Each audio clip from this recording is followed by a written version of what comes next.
Well, welcome back to Steve Neill's Garage. Welcome back to Steve Neill's Garage. That was better, I think. I'm not at the studio again today. I'm at home because I have this hobby room back here, and I'm going to show you what's going on. As some of you remember, I, yes, I had a flood here. In fact, the water was about this high back here. You see, there's the window. The water was just kind of about a foot below that. And I had a beautiful slot car track that ran all the way from that wall, all the way up, actually around and past this brand new water heater. Everything in here is brand new because everything I had, from radio-controlled airplanes to a lot of slot car stuff, was all destroyed, including my big, beautiful track. So Dave Kennedy, the wonderful human being that he is, of Slot Car News, the only source for slot car news for me, and LB Hobbies, and Slot Car Corner, and Electric Dreams. These are my three friends. Like this car I'm working on now, came from Spain. So I can't even get parts from John Warren to finish some of the cars I started because I can't get those kinds of parts here in the United States. At least they're not as good. And I'm picky. And I have no problems working with the Europeans whatsoever. They're my friends. Everybody is my friend who's a nice person, So anyway, I digress, and I'm sorry that got political, but not really. I decided after, Dave gave me some track to replace the track I had. It's what he had. He sent me this pulley car track, which I love. I had, Scale Electric before this one. Before that was the other one, which I'm drawing a blank on now, and started with an N. And I really like this polycar track. It's wider, and I can very easily, this car I'm restoring. This car I actually had in the 60s when I was a kid. You can see here the rust kit motor frame. All this is original. The body is a recreation, pulled off the original molds that I got on eBay of the very car that I had, and I've been slowly but surely working on it. Here, I'll show you how well it runs. I couldn't do this on Scale Electric. Oh, we have other cars on the track. Okay, always check first. Anyway, as you can see, here's this 1966 or no, more like 64 slot car running very well on this track. So that opens up all new horizons for me.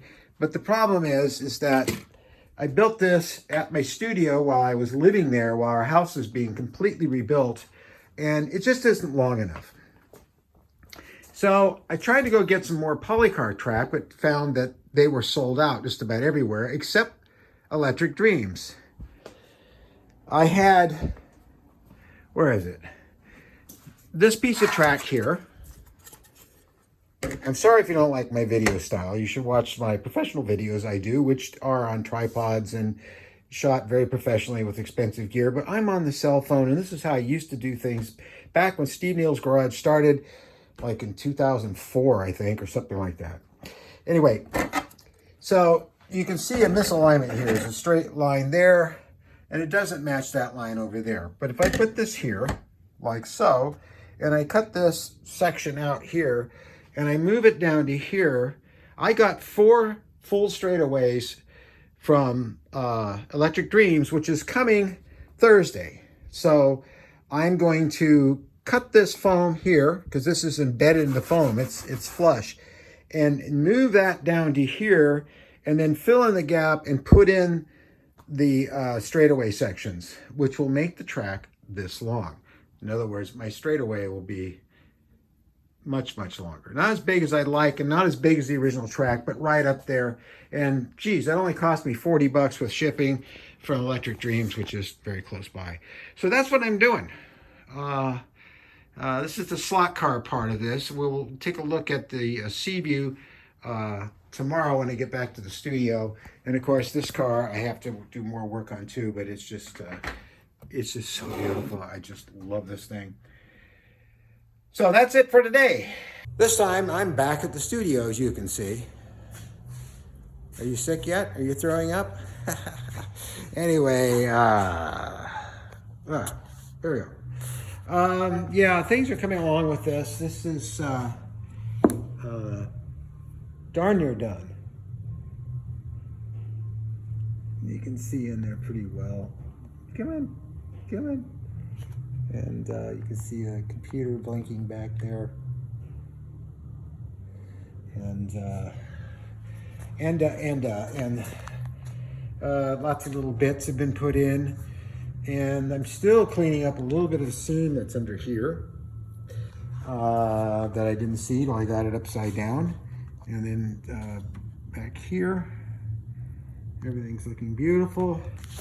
It looks pretty neat underneath too. Very clean. I don't want to flip it over right now. And there is our hangar bay, which is hard to see when you're this close. Let's see, maybe if I just tip it over this way a little bit. We can get under there and see that. And how nice the manas look. They're frosted now, so they glow very full and very nice the way they should. So yeah, it's looking great. And I'm sure Jeff will be happy. You see these here, I painted to look like wood, the way they ask you to do it, and the rest is brass colored. So we are almost done. We are almost done with this. And what's left is to finish up that little booger. Flying sub. I'm going to put some lights in it, and we got the little mini sub, and we got the diving bell, and those will go together pretty quick, and they do not get lights. But that's how far I've got with this model over the last few weeks. Now Jeff doesn't want any weathering on it at all, and I built so many of these, and this is really the second one that I built just for display. Don't mind that Enterprise. That is my old Enterprise that I'm going to be doing after this project. She was built many years ago, and I'm refitting the refit and putting all new lighting package in it from Voodoo Effects. Thank you, Randy. And cleaning it up rather than build a new one, because it's an old friend and my late wife gave me this model. I'll never forget the day she brought it home.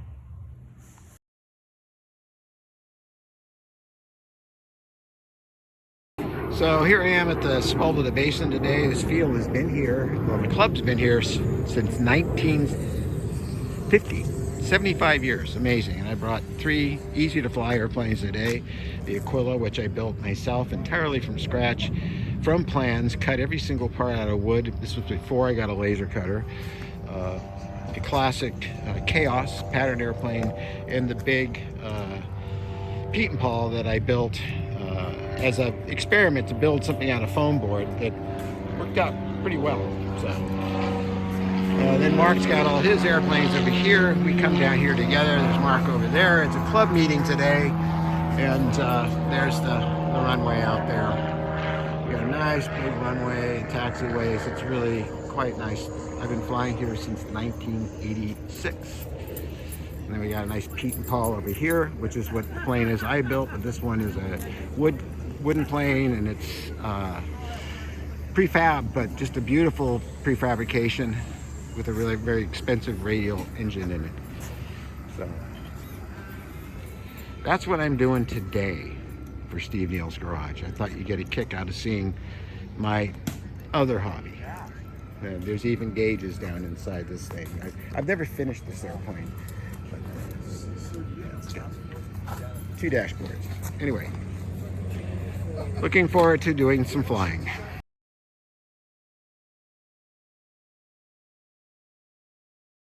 So I'm just sitting here taking a break. It's been hot and humid for us here, And while I'm showing you this, I'm going to show you some pictures of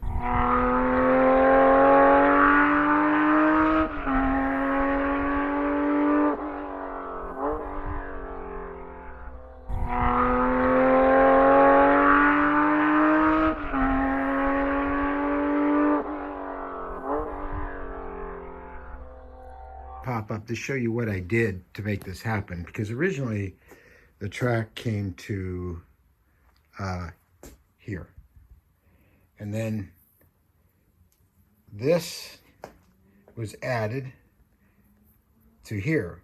This whole section here was down here, so I got a lot more straightaway this way and a bit of straight here. I just put on the Woodland Scenics turf, and I used their glue and the spray bottle, but it really looks nice. I'm at a point now with this track where I can really start having fun adding more of, turning it more into a diorama, because the way it was before, with it ending right here, it was just, you know, it was too short, it was too small. I really appreciate Dave Kennedy of Slot Car News sending me this track out of the goodness of his heart after mine was destroyed in the flood that took place in this very room where water was up this high, yeah, from the ground. And he gave me what he had, which was a lot, but I wanted it to be bigger.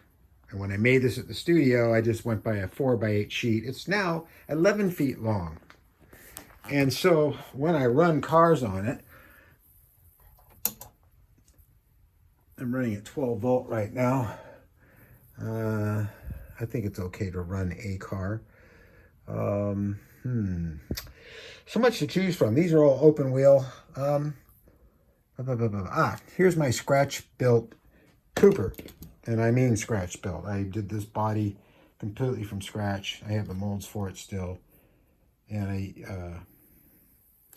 used Bear Dog Racing's frame, which is an amazing frame because you have actual suspension and coil springs and all that going on. It's very, very nice. They're very nice frames. I don't know if you can get them still or not, but I'll give you an idea how well. It's just so much better. I'm just pussyfooting it.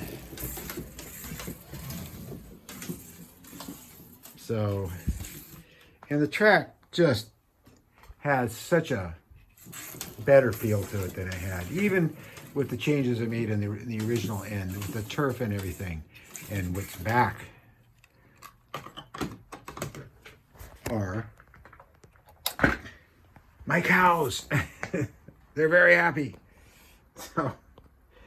So there'll be a lot more to come on this. Taking a break tomorrow. Gonna go flying. Gonna fly this big Pete and Paul I built from scratch. And that's all for now.